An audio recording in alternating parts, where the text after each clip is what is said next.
Seperti firman Tuhan katakan, jika engkau makan atau jika engkau minum, atau jika engkau melakukan sesuatu yang lain, lakukanlah semuanya itu untuk kemuliaan Allah.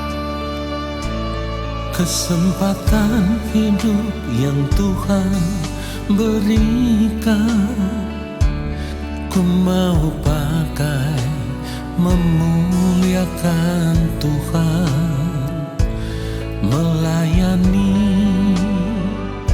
mengasihi sesama seperti Bapa mengasihiku. Kesempatan hidup yang Tuhan berikan, Katakan, ku mau pakai memuliakan Tuhan, melayani,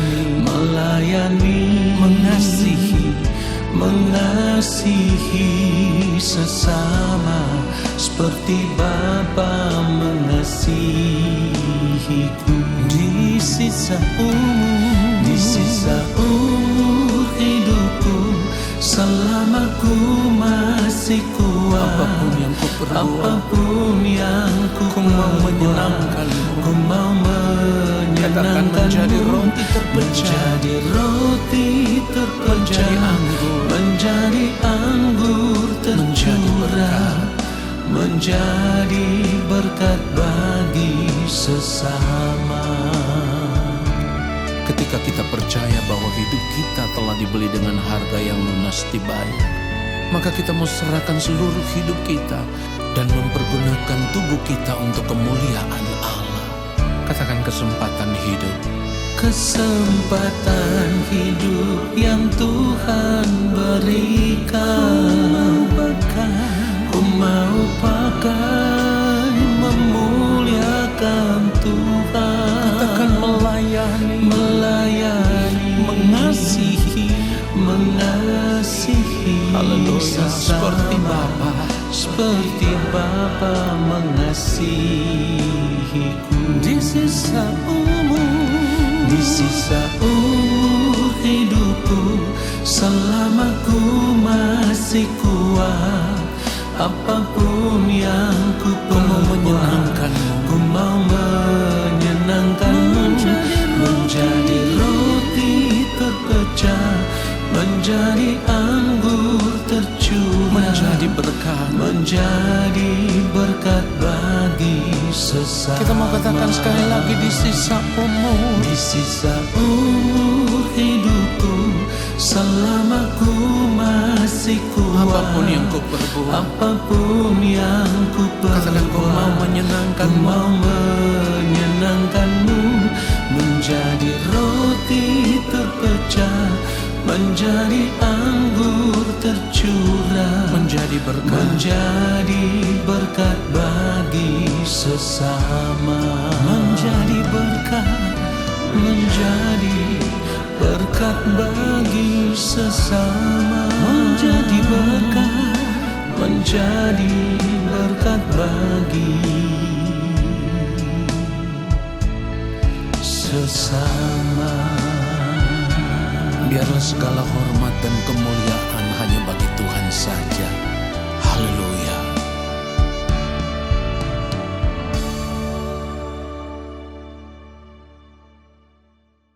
Shalom saudaraku yang dikasihi oleh Tuhan Yesus Kristus.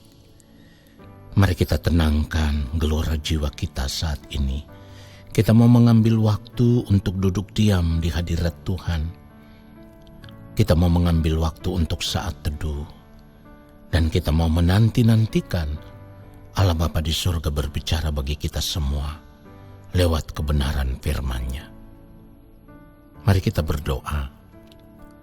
Bapa yang Maha Kudus, kami semua ada di hadapan-Mu, dan kami mau menanti-nantikan Bapa berbicara bagi kami. Kuduskan setiap kami dari ketidakpatutan hidup kami. Ampunilah segala pelanggaran salah dan dosa kami ya Allah, supaya ketika kami ada di hadapan Bapa, oleh pengampunan-Mu kami ada dalam keadaan kudus dan berkenan. Urapilah hamba-Mu, taruh taruhlah perkataan yang hendak Bapa sampaikan. Taruhlah perkataan itu dalam mulut hamba ya Allah, supaya hamba menyampaikan itu bagi setiap kami yang mendengarkan. Dan oleh firman-Mu, kami diberkati. Kami mau berjuang untuk hidup seturut dengan kehendak-Mu ya Bapa di sepanjang sisa umur hidup kami. Di dalam nama Tuhan Yesus Kristus, kami sambut firman Tuhan saat ini. Amin. Saudaraku yang dikasihi oleh Tuhan Yesus Kristus, pernahkah kita berpikir dan menyadari bahwa ketika kita menjadi orang percaya, ketika kita menjadi orang Kristen, atau ketika kita menjadi anak-anak Allah Bapa di surga, itu berarti tidak ada satu kehidupan pun yang lebih bernilai, yang lebih berharga ketika kita benar-benar menjadikan Kristus segala-galanya di dalam hidup kita. Karena begini saudaraku, apapun yang ada pada kita saat ini, segala sesuatu yang kita miliki di dunia ini, semuanya itu akan kita tinggalkan. Bahkan semua yang kita miliki saat ini merupakan barang yang fana. Artinya sama sekali tidak bernilai. Pada akhirnya semua itu akan hilang. Satu-satunya yang tidak akan pernah hilang dari kehidupan kita sebagai orang percaya adalah memiliki Kristus atau memperoleh Kristus. Saudaraku, kalau kita harus jujur, selama ini kita sudah memiliki pola pikir yang salah tentang hidup sebagai orang percaya. Karena selama ini yang kita pikirkan ketika kita menjadi orang percaya, ketika kita percaya kepada Yesus, ketika kita menjadi anak-anak Allah, berarti kita merasa berhak untuk diberkati. Kita merasa berhak untuk meminta apa saja, dan tanpa kita sadari, kita selalu memaksa Tuhan untuk menuruti, untuk mengabulkan apa yang menjadi permintaan kita. Dasarnya apa? Karena kita merasa kita anak-anak Allah. Jadi apa saja yang kita minta, kita mau supaya itu dituruti oleh Allah Bapa di sorga. Saudara, inilah cara hidup kekristenan yang salah, yang selama ini sudah terlanjur mengisi hati dan pikiran kita, saudaraku. Ya, karena pemahaman kita yang salah akan kebenaran firman Tuhan, maka ketika hidup sebagai orang percaya, kita selalu memaksa Tuhan. Kita berdoa mempergunakan nama Tuhan dengan sesuka hati kita, saudaraku. Contoh sederhana, ketika kita sakit, dengan gampangnya kita akan berdoa atau kita akan meminta hamba Tuhan berdoa supaya kita disembuhkan. Lalu didoakan dengan menggunakan nama Yesus. Di dalam nama Tuhan Yesus Kristus, kami menolak segala bentuk sakit penyakit. Di dalam nama Tuhan Yesus Kristus, kesembuhan terjadi saat ini juga. Saudaraku, doa seperti inilah yang sering kali kita dengar. Baik di gereja ketika altar call, ya, ataupun juga di kebaktian kebangunan rohani, sering kali kita mendengar doa-doa seperti ini. Ingat saudaraku, saya berkata demikian bukan berarti saya tidak percaya kepada mujizat, atau bukan berarti saya melarang kita berdoa mempergunakan nama Yesus. Tetapi yang terpenting di sini, mari kita periksa diri kita. Mari kita periksa hidup kita. Kita sakit karena apa? Kalau kita sakit karena kecerobohan hidup kita, karena kita makan sembarangan, karena kita tidak pernah menjaga pola hidup sehat, ini kan kesalahan kita. Mari kita bertanggung jawab dengan hidup kita. Jangan lalu kita mempergunakan nama Tuhan sesuka hati kita, semau-maunya kita secara sembarangan, saudaraku. Saya harus katakan bahwa ini kesalahan yang sudah terjadi selama bertahun-tahun. Karena seharusnya seorang hamba Tuhan tidak dengan mudahnya berdoa meminta Tuhan menyembuhkan orang yang sakit, sementara hamba Tuhan tersebut tidak mengetahui penyebab sakitnya itu apa. Kalau ternyata kita sakit karena cara hidup kita yang salah, kita tidak menjaga pola hidup yang baik, kita tidak menjaga kesehatan dengan baik, lalu karena pola hidup kita yang tidak mau menjaga pola makan dengan teratur, tidak mau menjaga waktu istirahat dengan baik, makan sesuka hati kita, artinya ketika kita melihat makanan yang enak, kita akan menyantap makanan tersebut sepuasnya, tanpa kita berpikir dampak bagi kesehatan kita. Tetapi setelah kita jatuh sakit, kita lalu minta didoakan di dalam nama Tuhan Yesus Kristus, dengan harapan setelah didoakan oleh hamba Tuhan, mujizat akan terjadi. Saudara, saya mau katakan, ini cara hidup kekristenan yang konyol. Ingat, nama Tuhan itu begitu kudus, begitu agung. Kita tidak boleh mempergunakan nama Tuhan sesuka hati kita atau semau-maunya kita demi kepentingan diri kita sendiri. Saudara, dan masih banyak lagi contoh-contoh yang lainnya. Doa untuk menolak kemiskinan, doa untuk menolak kebangkrutan, dan banyak lagi saudaraku, doa yang mempergunakan nama Tuhan demi keuntungan diri kita, demi kepentingan diri kita, demi kesenangan diri kita sendiri, saudaraku, tanpa kita sadari bahwa ketika kita menggunakan nama Tuhan secara sembarangan atau menyebut nama Tuhan dengan sia-sia, maka sebenarnya kita tidak menghargai Tuhan, kita tidak menghormati Tuhan. Kita tidak sedang menjadikan Tuhan sebagai satu-satunya milik kehidupan kita yang begitu berharga, yang begitu bernilai, yang harus kita hargai lebih daripada apapun. Saudara, mari kita lihat kebenaran firman Tuhan. Filipi pasal yang ketiga, ayatnya yang ke-7 dan ayatnya yang ke-8. Kalau kita membaca kebenaran firman Tuhan ini, maka kita akan menemukan sebuah gaya hidup yang berbeda. Artinya, rela untuk melepaskan segala sesuatu demi memperoleh Kristus. Tetapi di dalam kehidupan kekristenan kita selama ini, kita lebih suka mempergunakan nama Yesus demi memperoleh segala sesuatu yang kita inginkan. Kita baca kebenaran firman Tuhan ini. Filipi pasal yang ketiga mulai ayat yang ke-7. Tetapi apa yang dahulu merupakan keuntungan bagiku, sekarang kuanggap rugi karena Kristus. Ayat 8, malahan segala sesuatu kuanggap rugi karena pengenalan akan Kristus Yesus, Tuhanku, lebih mulia daripada semuanya. Oleh karena dialah aku telah melepaskan semuanya itu dan menganggapnya sampah supaya aku memperoleh Kristus. Perhatikan itu saudaraku. Apa yang dikatakan oleh Rasul Paulus ini berbanding terbalik dengan kehidupan kekristenan saat ini. Yang bisa kita lihat, kalau Rasul Paulus saat mengenal Kristus, ia menganggap rugi segala sesuatu yang dulu merupakan keuntungan baginya. Dan juga dengan sangat tegas ia mengatakan, aku telah melepaskan semuanya itu dan menganggapnya sampah. Demi apa? Supaya aku memperoleh Kristus, saudaraku.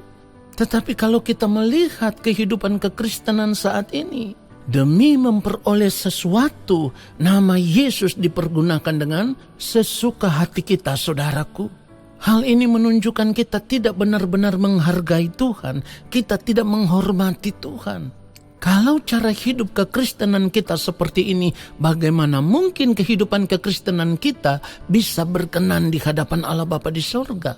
Saudaraku, seharusnya kita menyadari bahwa ketika kita hidup sebagai orang percaya, kita hidup sebagai orang Kristen, kita hidup sebagai anak-anak Tuhan, itu berarti segenap hidup kita harus dipergunakan untuk memuliakan Tuhan, bukan sebaliknya. Dengar baik, bukan sebaliknya.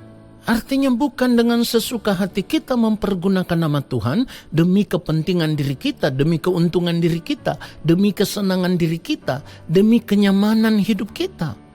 Ini konyol, saudaraku. Sebab kalau kita sudah menjadi milik Kristus, itu berarti tubuh kita harus dipergunakan untuk kemuliaan Allah, bukan sebaliknya. 1 Korintus pasal yang ke-6 ayat 20, firman Tuhan katakan, sebab kamu telah dibeli dan harganya telah lunas dibayar, karena itu muliakanlah Allah dengan tubuhmu. Saudara perhatikan itu. Hal ini sejalan dengan apa yang dikatakan di dalam 1 Korintus 10 ayat 31. Aku menjawab, jika engkau makan atau jika engkau minum atau jika engkau melakukan sesuatu yang lain, lakukanlah semuanya itu untuk kemuliaan Allah. Pertanyaannya sekarang, saudaraku, apakah kita sudah mempergunakan tubuh kita? Kita sudah melakukan segala sesuatu untuk kemuliaan Allah? Mari kita jawab dengan jujur. Karena kalau harus jujur, selama ini justru sebaliknya kita mempergunakan nama Allah untuk kepentingan diri kita. Pertanyaannya sekarang, sebenarnya yang menjadi hamba itu siapa? Allah atau kita? Mari kita jawab ini dengan jujur.